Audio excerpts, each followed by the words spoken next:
The woven sash on display was worn by Lieutenant Colonel Henry Booth, who commanded the 43rd Monmouthshire Light Infantry Regiment, also known as Wolf's Own, and led part of the storming party during the attack on Gate Parr on the 29th of April 1864. The battle itself was fiercely fought, and after a bombardment of shells, mortar and rockets, a force of around 300, including soldiers, sailors and marines, stormed the Parr. Leading a group of men, Booth smashed through the top rail of the palisade fence and jumped over the trench, sword in hand. At this point, a number of Maori left their trenches and encountered Booth and others in heavy hand-to-hand fighting.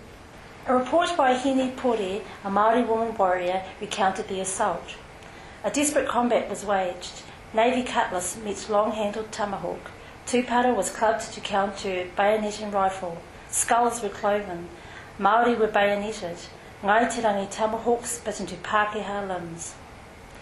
During the battle, Booth was mortally wounded and later died in a field hospital with injuries to the neck and spine.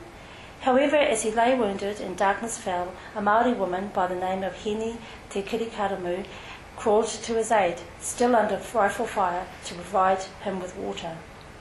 It was not until 1867, when Henny and her husband were running the Traveller's Rest hotel at Markatu in the Bay of Plenty, that she learnt it was Lieutenant Colonel Booth that she had given water to, and today there is a memorial stone at Gate Parr in Tauranga that marks the spring where Henny collected water in an old iron nail can for Booth and other wounded soldiers. If you look at the miniature diorama in the wall to your right, you can see Booth attacking the Parr, wearing his sash with sword in hand.